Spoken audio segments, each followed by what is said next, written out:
Hi guys, I am certified dog trainer and behaviour consultant Nancy Creedon, and in this video I'm going to show you 3 quick and easy steps to teach your dog to sit.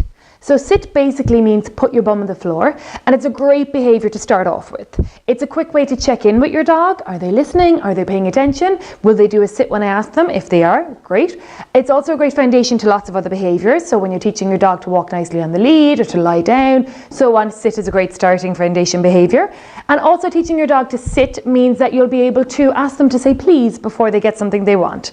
So if you have a very demanding dog that wants cuddles now and wants to go out the back now, asking them to sit first is a great way for them to say please, and then they get what they want. So the 3 quick and easy steps we're going to break the behaviour down are to get the behaviour, see if the dog can actually physically do a sit, or is the floor too cold for their bum. Then we're going to name the behaviour, so each time they do a sit, we're going to tell them sit, to let them know that what they're doing is called sit. And then the final stage then is requesting the behaviour. So will they do a sit when we ask them to do a sit? So we will get started.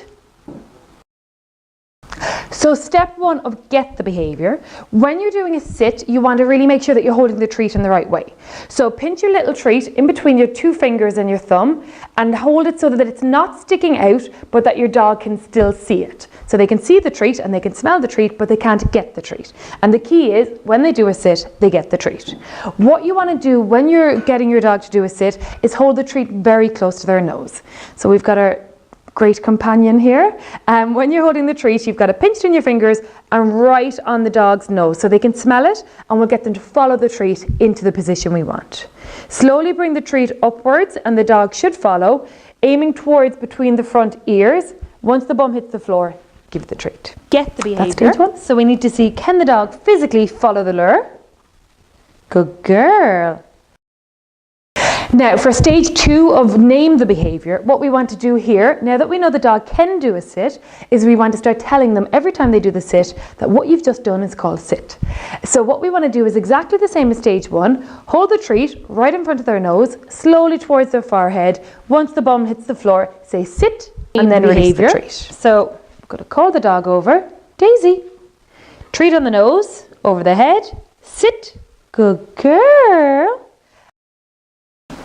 So stage 3 is request the behaviour, and what we're doing here is we're seeing if your dog actually understands that the word sit means pop your bum on the floor, or is it just the presence of a treat. So what we want to do here is we want to start asking the dog to do a sit. Now we're going to be using our voice, but we can also begin to introduce a hand signal.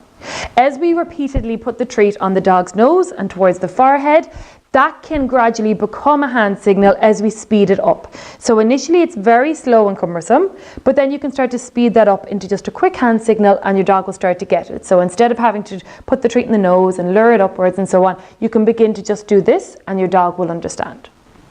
So at stage 3, when we're requesting the behaviour, we'll hide our treat, not in the hand that we usually have it in our other hand. Then what we'll do is we'll make sure the dog's paying attention to us. We'll say sit. We'll give it 1 second. If they don't sit, we will then use our hand signal to very quickly do somewhat of a luring behaviour that we have been previously doing, but much quicker. And if the dog then sits, loads of praise and they get the treat from the other hand. You can speed that up over time, and the hand signal will go from being a long, cumbersome movement to a quick upturn of the hand. And also when you're using your verbal cue, you can begin to introduce more time. So we'll hide our treats, we'll say sit, we'll give them 2 seconds, and then we'll revert. That's the behaviour. We're hiding the treat, ask the dog to sit. If they don't sit within an instant, we're going to take out the treat and lure again. So Daisy, sit, good girl, and she gets her treat. Then we'll do that again, and this time we'll start making the lure into a hand signal. Daisy, sit, good girl.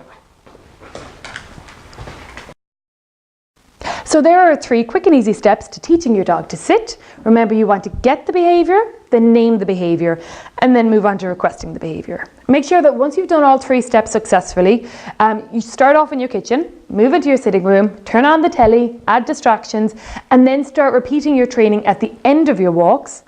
Then slowly but surely, earlier and earlier and earlier into the walks. So you can go out the front door and ask your dog to sit, and they'll do it quick and easy. If you want to subscribe below, there's lots more videos where you can learn how to train your dogs, lots of different behaviours, and feel free to like us on Facebook at Nancy Creedon Dog Behaviourist. Thank you.